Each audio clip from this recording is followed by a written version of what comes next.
I'm Neil Jacobs.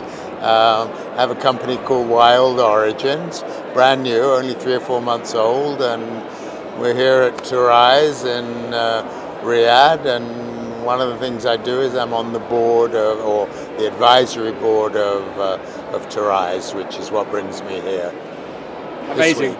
Yep. Well, I'd love, first of all, I think, to focus on this incredible event. Years in the planning. Here we are on the final day now. A few, I suppose, in a sense, reflections would be a good place to start. With pleasure. Now, actually, not years in planning, which is kind of interesting, and credit to the kingdom and the people involved to have pulled this together operationally in less than 6 months, right? So now it's been on their minds for a while, but it's extraordinary and typical of what is happening in Saudi Arabia that they could do it. So I think it's been a great success. It's brought a lot of very interesting people together. The intent is to make it an annual event, and I think everyone's going to regroup afterwards and tweak it a bit and push it here and push it there, and I would imagine pretty soon that the government will express their intention as to what they want it to be. We're hopeful that it starts to behave going forward a bit like perhaps the World Economic Forum, but for travel and tourism to have a version of that it becomes think tank, becomes thought leadership, and so I think I'm super excited about what it's going to look and feel like this time next year, or maybe it's another date, but the next one. But what a great beginning. Very, very happy and very respectful of what's been achieved. Yeah, and really reflective, I think, of the speed and pace and scale of Saudi. Yeah.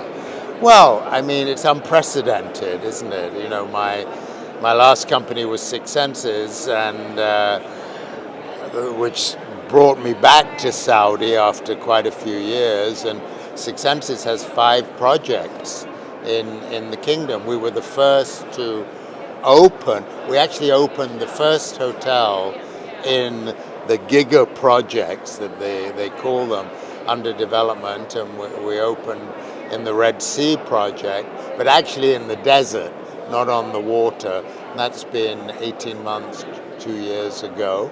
We're in our second full year of operation there, and it's fantastic. And Six Senses doing more in Alula. The next one to open will be in Amala, which is also a Red Sea project, but on the ocean, so we'll have desert, ocean. Third one will be Diriyah Gate, which is kind of Riyadh-ish, right? And that's a little more urban, weekend stays and so on. Then comes Alula, and then lastly a new project in the south of the country called Al Suda. So a complete variety of different products, all expressing the values of the brand. But the beautiful thing about being in Saudi for Six Senses is that the government focus on sustainability and well-being is huge, and it's not negotiable. And most hotel companies struggle a bit with that, right? Not Six Senses, because that has been the basis and the pillars of Six Senses from day one, which is 30 years ago, right? Yeah. Yeah, I think it's really interesting that you as a pioneer of that sort of intersection of hospitality and wellness and well-being throughout your kind of career, now able to kind of reflect, on kind of where the world is, and in a sense, it's caught up a little bit with where you were headed. For sure, and that's great. And people whine about. The hotel industry does not have a great record in sustainable practice. We was as as an industry, we were slow to the party. But to me, it's always, you can be critical or you can say every little step, counts. And that's kind of the way it's been, and it's been a slow burn. But in a post-COVID world, the collective consciousness around well-being and sustainable practice and the intersection of the two, because they really are one, in fact, has accelerated consumer demand for these elements to show up in a vacation environment or even in an urban environment. And Saudi was right there to do it. So there was great alignment between the country here and the trains left the station, so to speak. More and more people are trying to catch up, particularly on the well-being side. It's not so easy. You can talk a lot about it, but to actually do it is, and Six Senses remains very much as a leader in that world because they spend the time on it. It's part of the DNA. We created just an innovation group around wellness that, just kept it ahead. Every year we wanted to introduce new initiatives, and that innovation group, we called it WIT, Wellness Innovation Team, were charged with what are we going to do next year? What are we going to do in 2 years? Where's it going? And it's not about giving people necessarily what they're asking for. It's about giving them things they don't know they're asking for and just truly being ahead. And not many actually no hospitality group can do that because it's not part of their DNA, right? It's the same, yeah. And I want to just ask you a follow-up question to that because I'm fascinated by how you innovate inside an organization. So you've got the WIT team. What are they actually doing? Well, they're sitting around. I want a job like that, actually. They're sitting around and they brainstorm and they're creative. And we follow, people think innovation and creativity is an art form. I would contest that. I actually think it's as much a science as it is an art form. And there's a group out there that have created something called design thinking, which is very process driven. And you have to follow the rules and it will provoke the ideas. And that's at Six Senses what we use. And we also pushed it out to the hotels. Each hotel or resort every year had to do a couple of innovative things. Pick a problem. What do you want to solve at your hotel? Tell us corporately about it. We'll approve it or not approve it. And then go do it according to the principles of design thinking. And then present back your findings to the group. It can be silly things, but not so silly. Okay, we have a 50-acre property with low-rise buildings. How do we handle room service? And go at it in that, one example, right? But that's the level that we functioned at, or they function at today at Six Senses, and it's very productive. And when you look back at that, sort of what sort of example of that design thinking in that team are you sort of most proud about, I suppose? Oh, it's so many things, and they're not all like big moves, Sometimes be the small things, right? Yeah. What do you do about feeding your stuff? However good your employee, we call them hosts, meals are. People always complain because they're having 2 meals a day in a cafeteria. However good it is, you're going to go, oh my God, the food. So, how do we fix that? Do we take it somewhere else? Do we do pop-ups?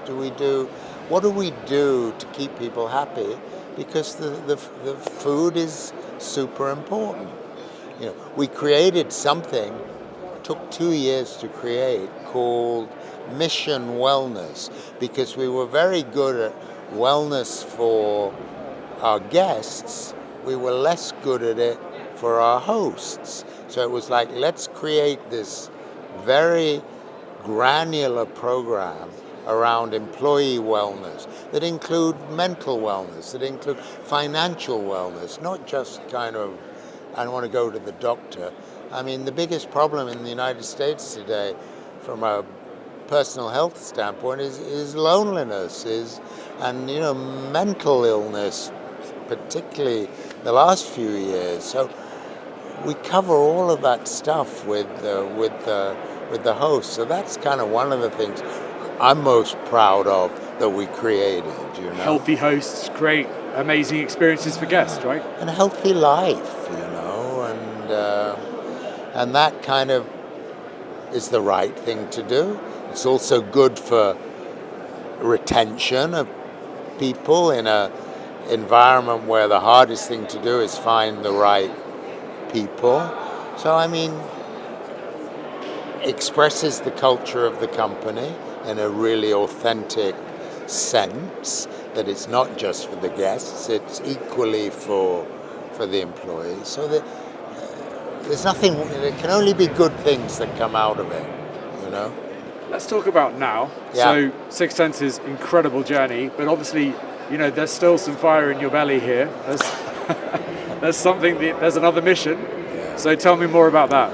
Well, I only stepped down in July, so it's not very long, and the first thing I did was I had to form a company, if only to protect myself if I'm going to do some work for people, liability and so on. So we created this entity called Wild Origins without totally knowing what it was going to become. But over the last 4 or 5 months, and the website will go live in about 2 weeks, I've kind of created this collective of people that care about similar things to what I care about.